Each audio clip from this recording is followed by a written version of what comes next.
Parang nahulog na yung loob ko sa kanya eh. Sino nga, anak? Sino siya? Si Sir Francis! Lahat kayo manloloko! Nakita ko ng video. I was just lying about James. Kakausapin ko ang lawyer ko para ayusin yung annulment natin. Makikipaghiwalay na ako sa'yo. No, hindi pwede! Kuya, ano ba maging ikaw? Ganto ka di? Hubog kayaw? Di kuya hubog. Lahat ng bumabagabag sa loob mo, idulog mo sa Panginoon. Panginoon, pasa ko na lang po sa inyo lahat ng nakaramdaman ko. Padre, pwede po bang mangumpisal? Mamahal po ako sa taong hindi po karapat-rapat. Akala niya, walang nagmamahal sa kanya. Kung alam lang po niya kung gaano siya kamahal-mahal, sipag po siya. Sige na nga. Guwapo siya. Saka, yung ngiti niya po, isa sa mga pinakamagandang ngiting nakita ko. Walang ako naging si Sir Francis.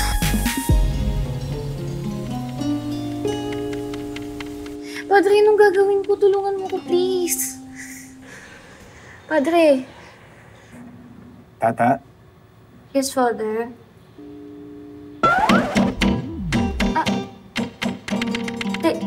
Ba't alam niyo ba yung pangalan ko? Kilala niyo po ako? Tata, hindi ako si Father. Ha? Eh, sino ka po? Si Francis. Ay, sus, Ginoo!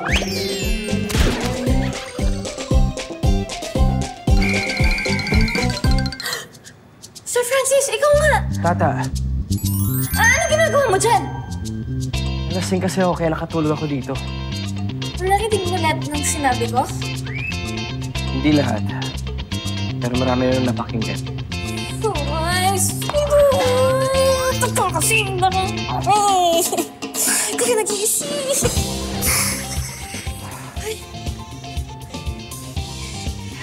Lasing ka naman, di ba? Kaya makakalimutan mo ito bukas, di ba? Masakit yung ulo ko eh. Gusto mo ng tubig? Hoy! Ngara ka pa daw! May upod ka babae! Tata, kailangan natin umalis. Ay! Aray ko! Bakit na ulo ko? Ito, okay ka lang? Tata, patingin. Aray ko! Tata, tara na. Teka lang. Aray! Salamat, Ate Guwapa, sa masarap na pananghalian. Sus, pasensya ka na at yan lang ang maitutulong ko sa'yo. Hindi rin kita mabibigyan kasi ng trabaho. At wala naman ako kasi ipansisweldo sa'yo. Ate Guwapa, kahit hindi niyo ako swelduhan, kahit pagkain lang at matutulugan, habang naghahanap ako ng trabaho, wala kasi akong ibang matutuluyan. Ayoko na makita yung pagmumukha mo dito sa salon ko! Ganun ba? O sige, habang wala ka pang matuluyan, doon ka na muna sa pwesto ko sa Batsuyan matulog. Salamat po. Ang bait-bait niyo. Kaya ang lusog-lusog niyo eh. Ka pa naman. Kailan mo nga yung lusog-lusog na yan? Kaya hindi ko talaga maintindihan kung bakit galit na galit sa iyo si Loring at Reyna. Ako, ewan ko talaga doon sa dalawang yun. Lalo na kay Loring. Alam mo, ayoko lang magsalita ng masama sa kapwa ko.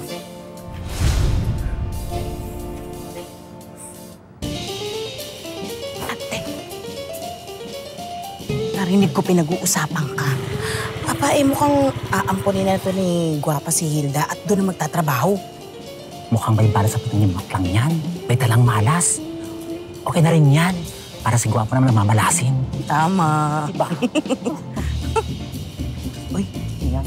Oh, ano nangyari? Ba't hindi nyo na-deliver yan? Na-scam tayo, Nay Guwapa. Scam? May umorder sa chat pero wala namang balak kunin at bayaran. Nakakainis talaga. Mga walang magawa sa buhay. Tayo nagtatrabaho ng matino ang napeperwisyo. Ay. Kaya nga eh. Ano na kaya to? Para mamasarap yung batchoy pag di na mainit. Oo nga, sayang naman yan. Ilan ba yan? Ako, ang gagawin natin? Ako bahala, Ate Guwapa. Mabebenta natin yan. Oh? Panoorin niyo to. Akong bahala. May gagawin ako. Hindi ka panoorin.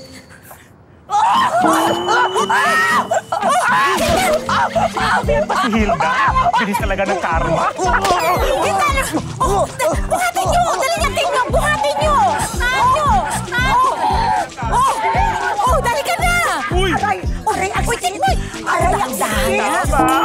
Correct! May pinagdolo Sigurado ko tayo itong mga to eh. Total, nandito naman kayo. Bakit hindi nyo bilhin yung batchoy?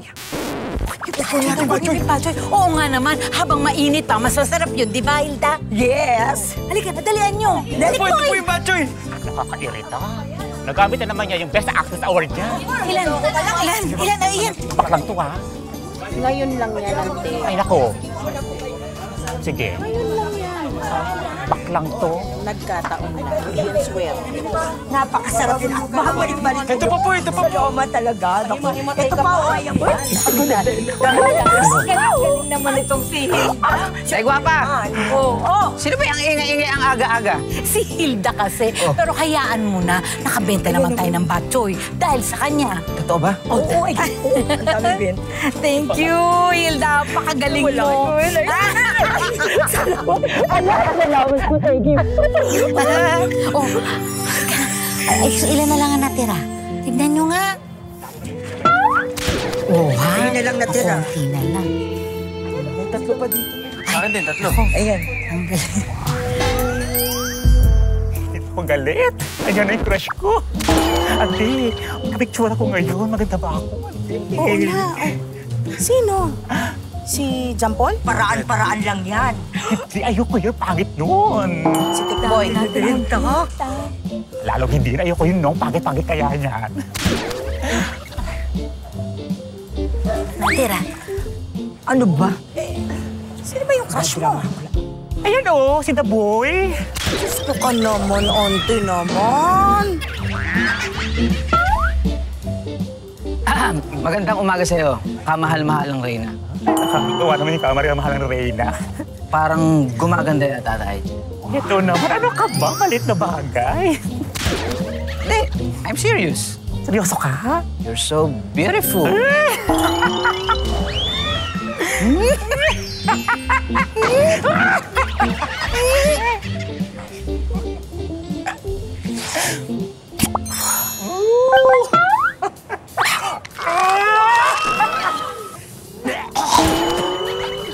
Ito naman. Halika, tulungan ko kayo. Sige. Abe, yan pa naging crush mo, tigilan mo na. Ano ka nagwapo nito? Mukhang bigoting merong tinubuan ng muka. Tsaka naman, auntie, may in love ka na lang naman doon pa sa kaaway natin. Sa anak pala ng kaaway natin. Wala akong pakil sa mga away-away ninyo.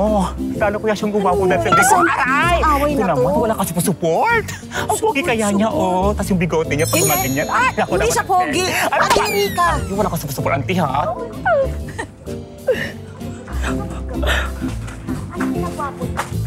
Tsura.